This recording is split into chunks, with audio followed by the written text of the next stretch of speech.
আমার যে কি খুশি লাগতেছে, সারা বাংলাদেশ কাঁপাইতেছে আওয়ামী লীগ। জয় বাংলা, জয় বঙ্গবন্ধু। ওর খালিদা না গো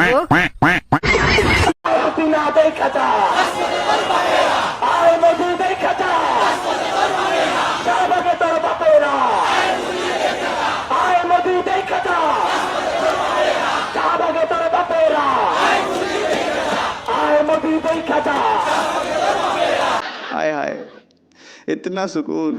গত ১.৫ বছর চাঁদাবাজ এবং দুর্নীতিবাজরা ট্রেইলর দেখিয়েছে।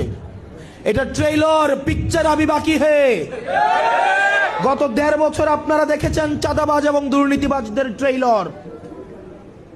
পিকচার দেখবেন নির্বাচন হওয়ার পরে।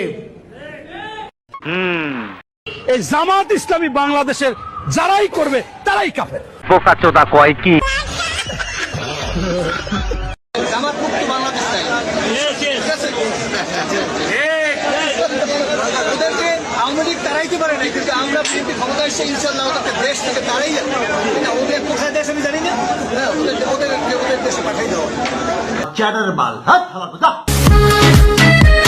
জামায়াতে ইসলামীর নামে এত বদনাম করে কি লাভ?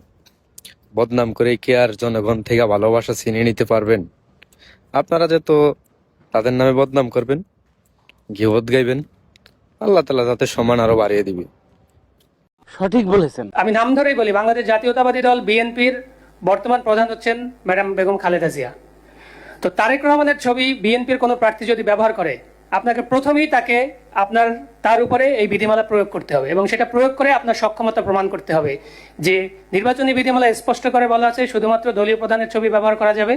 সেই দলীয় প্রধান হিসেবে যদি খালেদা জিয়ার পাশে তারেক রহমান বা শহীদ প্রেসিডেন্ট জিয়াউর রহমানের ছবি কেউ ব্যবহার করে, তাহলে তার উপরে আপনাকে এটা প্রয়োগ করতে হবে। আমরা তখন এই কমিশনের সক্ষমতাটা দেখতে পাবো। মনে হচ্ছে 12 বছরের যুবক হয়ে গেছি গা, 55 বছরের মানুষ তারেক রহমানের খুশি চালাই। শীত লাগে না, যেহেতু আরো তো মুরব্বী মানুষ শীত লাগতে পারে, কিন্তু 12 বছরের ছেলেমেয়ের কিন্তু শীত লাগে না। দেখে কালে খালি গায়ে হাইটে বেড়াইতেছে, হ্যাঁ এরকম মনে হচ্ছে আমাকেও লাগতেছে। কেন? তারেক রহমান আসতেছে, আমার নেতা আসতেছে। পদ্মা সেতুর এই পারে কোনো বিএমপি জামাত ঠাপাবার টাইম নাই। এখানে আমরা সবাই আওয়ামী লীগ, সবাই জয় বাংলা লোক। ওকে, শুধু গোপালগঞ্জ না, গোপালগঞ্জ, ফরিদপুর জেলা, মাদারীপুর জেলা, শরীয়তপুর জেলা, রাজবাড়ী, এখানে সবাই আওয়ামী লীগ, সবাই। শয়তানের সব ভেতরে আয়। ভোটের এই কয়েকদিন, এই যে ফেব্রুয়ারি মাস পর্যন্ত এই কয়েকদিন এই যে রাজনৈতিক দলের তালিম বন্ধ থাকলে ইসলামের আহামরি ক্ষতি হবে না। তোরে মাঝে মাঝে মনে কর এই লাঠি তোর পন্দের মধ্যে করে দেব, পরিবার করবো তো দেখা যাক, একটা মার্কা তো নিতেই হবে। আর যেহেতু হাঁস আমার সাথে, আমি হাঁস পালি, অনেক ভালোবাসি ছোটবেলা থেকে। তো অনেকে বলছে যে হাঁসের সাথে আপনার নাম জড়িয়ে গেছে, আপনি হাঁস মার্কায় দাঁড়ান সময়। আল্লাহ প্রেমিক চিনে, সুতরাং খাঁটি বিএনপি কে চিনে। তারেক রহমান আসিতেছে আর বাংলাদেশ হাসিতেছে।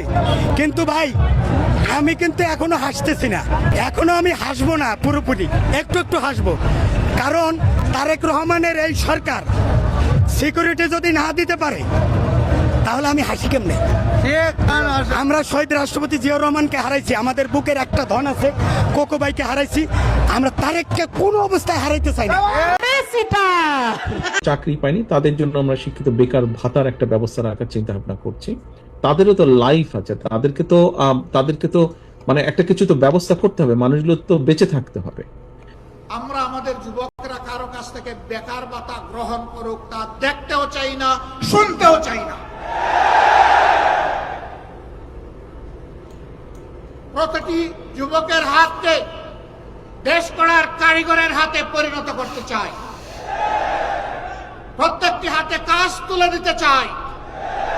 বেকার ভাতা নয়, বেকার ভাতার পরিবর্তে এরাই দেশে সকল ক্ষেত্রে বিপ্লব সাধন করবে, সেই বিপ্লবের বাণী তাদের মুখে পৌঁছে দিতে চাই, শক্তি তাদের বুকে তুলে দিতে চাই, আর তাদের হাতে কাজ তুলে দিতে চাই।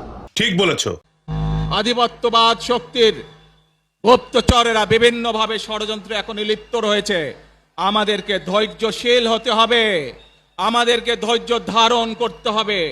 বিশেষ করে তরুণ প্রজন্মের যে সদস্যরা আছেন, আপনারাই আগামী দিন দেশকে নেতৃত্ব দিবেন, দেশকে গড়ে তুলবেন। এই দায়িত্ব তরুণ প্রজন্মের সদস্যদেরকে আজ গ্রহণ করতে হবে। দুর্নীতিতে 5 বার বিশ্ব চ্যাম্পিয়ন হওয়া হাওয়া ভবনের ইতিহাসও দেশের মানুষ ভুলে যায় নাই মিস্টার লন্ডন।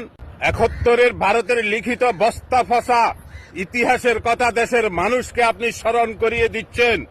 2001 সালে 7 দলীয় ঐক্য জোটের সরকার গঠন করে জামায়াতের 2 জন নেতাকে আপনার সম্মানিত মাতা মন্ত্রী বানিয়ে কি অপরাধ করেছিলেন মিস্টার লন্ডন?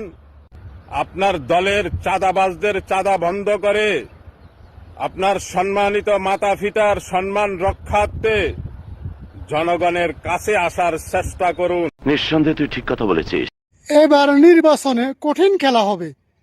রাজাকার বনাম দালাল। আমরা যারা জামাতে ইসলামকে সমর্থন করি তাদেরকে বলে রাজাকার, ঠিক আছে মাইনা নিলাম। আমরাও বলতে পারি যারা ভারতকে বন্ধু ভাবে তারা হচ্ছে দালাল। জনগণে এবার নির্বাচনে সিদ্ধান্ত নিবে বাংলাদেশের পতাকা কার হাতে নিরাপদ থাকবে। কারেক্ট।